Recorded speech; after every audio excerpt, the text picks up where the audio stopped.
ఆంధ్రప్రదేశ్లో కూటమి ప్రభుత్వం అధికారంలోకి వచ్చి 9 నెలలు కావస్తుంది. మేము అధికారంలో వచ్చిన వెంటనే రాష్ట్రంలో ఉన్న రహదారులన్నీ కూడా మరమ్మతులు చేస్తామని చెప్పి చంద్రబాబు నాయుడు హామీ ఇచ్చారు.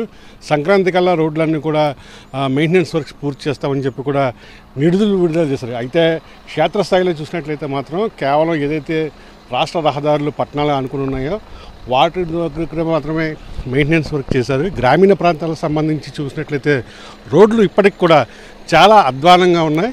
ఈ రోడ్ల మీద ప్రయాణం చేయాలంటే ప్రయాణికులంతా కూడా నరకాన్ని చూడాల్సిన పరిస్థితి ఉంది.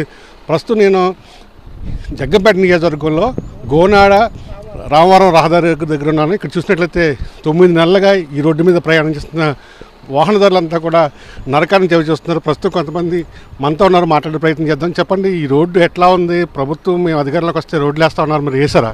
లేదండి, చాలా దారుణంగా ఉంది. రోడ్డు మీద వెళ్ళడానికే భయంకరంగా ఉంది. గర్భిణీ స్త్రీలు కానీ వెళ్తుంటే రోడ్ల మీద కూడా డెలివరీలు అయ్యే పరిస్థితి కింద ఉంది. రోడ్ల మీద అంత అధ్వానంగా ఉన్నది. మరి ఎప్పటికి పూర్తవుద్దని చెప్తా అంటున్నారు కానీ ఇప్పటికి మొదలెట్టలేదు దీన్ని. అప్పుడే సుమారుగా ఇంచుమించు గవర్నమెంట్ వచ్చి 9 నెలలు అవుతుంది. దీని మీద ఏ రకమైన యాక్షన్ తీసుకోలేదు. ప్రస్తుతానికి రోడ్డుకు రావడానికి భయపడిపోయి అలా బూరుపూడి నుంచి తిరిగి వస్తున్నారు కొంతమంది. బూరుపూడి నుంచి ఇలాగ పాలెం సవరాయణంపేట మీద తిరిగి వస్తున్నారు. రాత్రులు రావాలంటే ఈ దారిలో ఎవడట్టుకుంటాడో, ఈ గోతుల్లో ఎవడో ఆపు చేస్తాడో అని భయంకరంగా కూడా ఉంటుంది. జరిగింది. ఈ రోడ్డు ఎప్పటికి పూర్తి చేస్తారో ఇప్పటికి ఇంకా దానికి క్లారిటీ లేదు దీని మీద. రాయవరం రోడ్లు ఎట్లా ఉన్నాయి? రోడ్లు మరి ప్రభుత్వ అధికారంలోకి వచ్చి 9 నెలలు అవుతుంది, రోడ్లు వేసారా? ఎట్లా ఈ ప్రయాణం ఎట్లా ఉంది? ప్రయాణం అయితే చాలా బాగోలేదండి. మాకు చాలా ఇబ్బంది ఉంది. ఎర్రాన్ నుంచి రామవరం దాకా చాలా ఎత్తమడిపోతున్నాం రోడ్లు అయితేనే. రోడ్డు అసలు బాగోలేదండి. గోతులకి ఉందండి.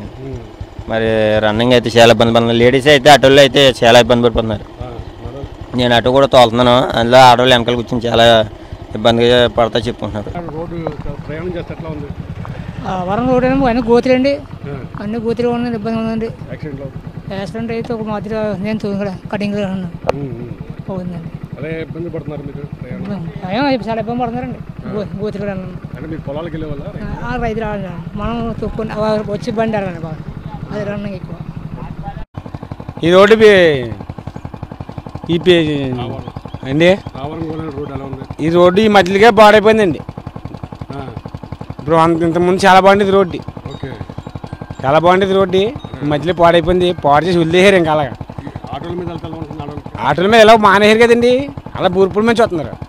మొత్తానికి ఈ రోడ్డు ఆపేయారు. ఇంకా ఆటోలు కానీ బళ్ళు కానీ ఇంకా అలా బూర్పుల నుంచి బయలుదేరే తప్ప ఈ రోడ్డు వదిలేసారు మొత్తానికి. ప్రయాణం అసలు మానేయకుండా అలా వస్తున్నారు కదా. అసలు ఇంకా ఈ జగన్ ఇలా చేసిన తర్వాత చాలా రావట్లేదండి. అసలు మానేయకుండా తప్పకపోతే తప్ప లేదా రావట్లేదు. ఈ రోడ్డు అంటే వదిలేసారు. భయం వేస్తుంది. కొత్త ప్రభుత్వం వచ్చింది, వేయాలని చూస్తున్నాం అంతే. రోడ్డు అసలు బాగోలేదండి. రోడ్డు అంటే వెళ్తుంటండి నడువులు పడిపోతున్నాయండి. రోడ్డు అలా ఉందండి. రోడ్డు అప్పుడు సంవత్సరం ఉందండి, బద్దలు కొట్టండి. రోడ్డు వేయలేదండి. రోడ్డు అయిపోతే కొత్త ప్రభుత్వం వచ్చింది, అది వచ్చాకని కూడా వేస్తానంటే అసలు వేయడం లేదండి. ఆ ప్రభుత్వం కూడా వేయలేదండి. ఇది వైఎస్ఆర్ ప్రభుత్వంలో వచ్చిందండి, ఇది కొట్టారండి, ఛాన్స్ అయిందండి. వాళ్ళు కొద్దిగా అలా గెలికేసి పోయారండి. ఈ ప్రభుత్వం వస్తే పవన్ కళ్యాణ్ గారు రోడ్లు వేస్తా ఉన్నారని, పంచాయతీ శాఖ అన్నారు, అది అన్నారు, ఇది అన్నారండి. మరి పవన్ కళ్యాణ్ గారు కూడా ఈ రోడ్డుకి వచ్చారులే తెలియదు కానండి. మరి రోడ్డు అసలు చాలా దారుణంగా ఉంటుంది. 9 నెలలు కూడా అసలు బాగాలేదండి. అసలు బాబోయ్ రోడ్డు ప్రయాణం చేయాలి, చచ్చిపోతున్నామండి. ఇదిగోండి ఎండలో చూడండి ఎలా ఉందో, చెమటలు ఎక్కేస్తున్నాం, నడుము జారిపోతుందండి, జోగర్లు పోతున్నాయండి. గోతులు పెద్ద గోతులు వర్షం వస్తాయండి, ఒళ్ళంతా బాడైపోతుందండి. మోకాలు పగిలిపోతున్నాయండి, పడిపోతుంటే ఒకసారి నేను జారి పడిపోయామండి. నేను జారి పడిపోతే మోకాలు దెబ్బలు వేసండి. బురదండి పోయి బాబాయ్ క్లోజ్ బురదండి. ఇక్కడ వర్షం వస్తాయండి, వర్షాకాలం వచ్చండి, ఇది అంతా పెద్ద బట్టాలండి. అస్సలు బాగుంటలేదండి. ప్రభుత్వం చంద్రబాబు నాయుడు గారు రోడ్లు వేస్తారు, సిమెంట్ రోడ్లు వేస్తారు, హౌసింగ్లు ఇస్తారన్నారు. మరి ఏమి లేదండి. ఏమని మరి ఏం చేస్తున్నారో తెలియలేదండి. గోనాడ అసలు బాగోలేదండి. గోతులు వెళ్ళగలుగుతున్నాండి. బళ్ళు కూడా ఊడిపోతున్నాయి. వీటికి ఏం ప్రయాణం చేస్తుంటే ఇంకా బళ్ళు తుక్కు అయిపోతుందండి. వ్యవసాయం అండి, రోజు డైలీ వెళ్తామండి. ఎప్పటి నుంచి అప్పుడే 5-6 వేలు పెట్టి కూడా ఇలాగ ఉందండి. అప్పుడు 5-6 సంవత్సరాల నుంచి ఇలాగ ఉందండి రోడ్డు. ప్రభుత్వం వచ్చింది, మరి వేస్తున్నారండి, చేస్తున్నాం అంటున్నారు అంతే.